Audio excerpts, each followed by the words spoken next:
As reações químicas fazem parte do nosso cotidiano. O gás do fogão queimando, a comida apodrecendo, a palha de aço enferrujada são alguns exemplos. Para que uma reação ocorra, é preciso que duas substâncias, dois reagentes, entrem em contato. Só assim haverá o rearranjo dos átomos e, com isso, a formação de um novo produto. Agora nós vamos ver quais são os fatores que influenciam na rapidez de uma reação química. Assim, nós poderemos retardar ou acelerar essas reações. Mas, na verdade, nós já fazemos isso no nosso dia a dia e nem percebemos. Por exemplo, quando nós colocamos frutas e legumes dentro de uma geladeira para que eles não apodreçam, o que nós estamos fazendo? Nós estamos retardando uma reação química. Quando nós estamos fazendo um churrasco, nós abanamos o fogo para aumentar as chamas, o que nós estamos fazendo? Nós estamos acelerando. Mas como isso acontece? Quais são os fatores que realmente influenciam na rapidez de uma reação química? Estamos aqui no laboratório de Química com o professor Gustavo Cruz, que vai explicar para a gente quais são os fatores que realmente influenciam na rapidez das reações químicas. Existem vários fatores que influenciam na rapidez das reações químicas. Um deles é a concentração dos reagentes. Como no exemplo que a gente viu, de abanar a brasa de uma churrasqueira. Quando a gente faz isso, a gente aumenta a concentração de oxigênio disponível para que a reação de combustão aconteça. Dessa forma, a reação ocorre mais rapidamente e a gente vê isso com aumento nas chamas. De forma geral, quanto maior é a concentração dos reagentes, maior é a rapidez de uma reação química. Bom, quando os alimentos são guardados na geladeira a 5 graus Celsius, eles demoram até 4 vezes mais para estragar do que na temperatura ambiente. Quando a gente guarda eles em um congelador, esse tempo é ainda maior. Por outro lado, quando a gente usa uma panela de pressão para cozinhar os alimentos, a gente atinge uma temperatura mais alta do que uma panela comum. Por isso que os alimentos cozinham mais rapidamente em uma panela de pressão. Então a regra é, quanto maior é a temperatura, maior é a rapidez de uma reação química. Um outro fator importante quando nós temos um ou mais reagentes no estado sólido é a superfície de contato. Quanto maior a superfície de contato entre os reagentes, maior é a rapidez de uma reação química. Estamos aqui numa marcenaria e vamos conversar com um especialista em segurança, o senhor Sérgio Secarelli, para a gente entender melhor essa relação entre superfície de contato e a rapidez das reações químicas, que tem tudo a ver com segurança, né, Sérgio? Claro. Certos elementos na maneira estável de uso comum, em casa, na garagem, etc., não podem causar um grande malefício. E vamos mostrar o outro lado do mesmo elemento que, de maneira diferente, como, por exemplo, o tronco e a serragem, podem causar grandes incêndios, grandes explosões. Quando colocamos um maçarico nessa temperatura, o tronco fica queimado, preto, né? A casca fica fumegando, com alguns pontos queimando das partes mais finas dessa casca. E nós fazemos isso quando retiramos a ponta do maçarico, ele volta praticamente ao estado anterior. Então isso é uma reação lenta, né, senhor Sérgio? Lenta, uma reação bem lenta e bem controlada no nosso caso. Bom, então agora vamos partir para a serragem, né, senhor Sérgio? Isso. Nós temos a serragem, que é o mesmo material do tronco, só que partilhada de tal maneira que virou praticamente pó. Então veja, o mesmo material em estado diferente, olha o que ele pode produzir.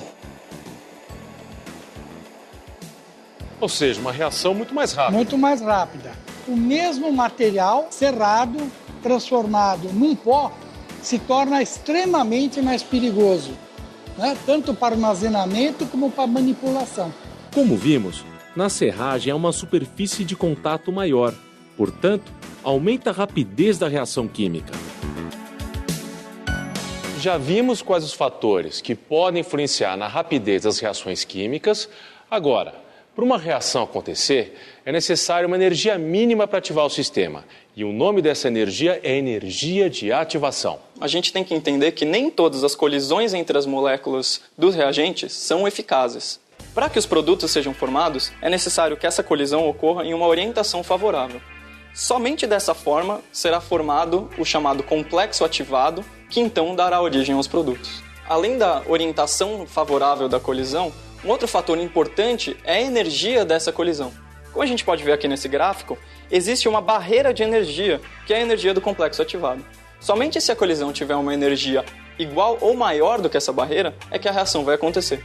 Essa diferença de energia é o que nós chamamos de energia de ativação. O que isso tem a ver com temperatura, com superfície de contato e com concentração de reagente? Quanto maior a temperatura, maior é a velocidade das moléculas dos reagentes. Se a velocidade é maior, a energia dessas colisões também vai ser maior. Então a chance de que ocorra uma colisão efetiva fica maior. Quando a gente aumenta a concentração dos reagentes ou a superfície de contato, a gente aumenta o número total de colisões entre as moléculas do reagente. Se o número total de colisões é maior, a chance de que uma colisão efetiva aconteça também é maior. Existe algum fator que pode diminuir a energia de ativação de uma reação química? Sim, os catalisadores. Quando a gente usa um catalisador, a reação química ocorre por um caminho diferente da reação original, onde a energia de ativação é menor. Dessa forma, a chance de uma colisão ser efetiva é maior. Então, os catalisadores eles aumentam a velocidade da reação sem ser de fato consumidos nesse processo. É comum o uso de catalisadores no dia a dia? Sim, as enzimas utilizadas, por exemplo, na fabricação de queijos, de álcool e de iogurte, são exemplos de catalisadores. Na natureza, as reações químicas estão acontecendo o tempo todo. Você já deve ter ouvido aquela frase que diz: na natureza nada se perde, nada se cria, tudo se transforma. Já ao nosso redor, uma quantidade enorme de transformações está acontecendo, sempre buscando o equilíbrio, a estabilidade. E essas transformações, elas ocorrem na atmosfera, nos organismos vivos e até debaixo da terra, nas cavernas. Nas cavernas, as estalactites e estalagmites são bastante comuns e crescem a partir de uma reação em equilíbrio químico. O solo das regiões onde encontramos cavernas é rico em carbonato de cálcio. Com a chuva, que é levemente ácida, há uma dissolução do carbonato de cálcio e ele vai escorrendo junto com a água e outros minerais pelos veios da caverna. Ao gotejar de maneira lenta e contínua, a água evapora, formando as estalactites no teto. Já as gotas que caem ao chão vão se evaporando também e formando as estalagmites.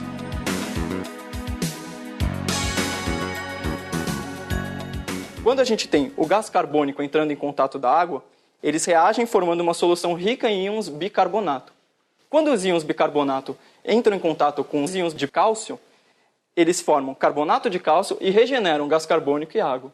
Essas duas reações ocorrem simultaneamente e por isso nós utilizamos esse símbolo para representar a reação em equilíbrio. Diversas reações químicas ocorrem simultaneamente nos dois sentidos. Ou seja, os reagentes se transformam em produtos e os produtos se transformam em reagentes ao mesmo tempo. Quando as velocidades dessas duas reações, a direta e a inversa, são iguais, nós falamos que esse sistema está em equilíbrio químico. A partir do momento que o equilíbrio é alcançado, as concentrações de reagentes e produtos passam a ser constantes. Para as diferentes reações químicas, a proporção de reagentes e de produtos é diferente, mas sempre essas concentrações vão ser constantes a partir do momento que o equilíbrio foi alcançado. A gente vai fazer um experimento que relaciona o equilíbrio de duas espécies, o cromato e o dicromato. Essa solução aqui foi feita ao se dissolver o dicromato de potássio em água. Quando a gente faz isso, parte dos íons de dicromato se transforma em cromato. E esse sistema entra em equilíbrio. Agora a gente vai ver como que a gente pode controlar alguns fatores que deslocam esse equilíbrio para o lado de formação dos produtos ou de formação dos reagentes. Primeira coisa, vamos colocar nesse becker aqui um pouco da nossa solução de dicromato de potássio. Embora essa reação ela esteja em equilíbrio, a concentração de íons dicromato aqui é muito maior do que de íons cromato. Por isso que ele fica dessa cor mais alaranjada. E nós vamos utilizar essas duas soluções aqui para alterar o equilíbrio. Uma é uma solução ácida de ácido clorídrico e outra é uma solução alcalina de hidróxido de sódio. Quando a gente adiciona o hidróxido de sódio na nossa solução de dicromato, olha só o que acontece. Nossa, mas ficou amarelo bem mais claro. Exatamente. Isso porque a base reagiu com os íons H+, e deslocou esse equilíbrio para a formação do cromato, que tem essa coloração mais clara. Agora, quando a gente adiciona íons H+, no nosso sistema, a gente vai deslocar o equilíbrio para o outro lado e formar novamente o dicromato. Voltou a cor que estava antes. Agora sim. Ou seja, essa reação mostra que nós podemos controlar para qual lado esse equilíbrio vai estar deslocado e assim formar mais daquela espécie que seja interessante para a gente. Nossa, impressionante perceber como a química está na vida da gente e a gente nem dá conta. E essa é a maior beleza da química. Gustavo, muito obrigado pela sua participação. De nada, foi um prazer. Bons estudos.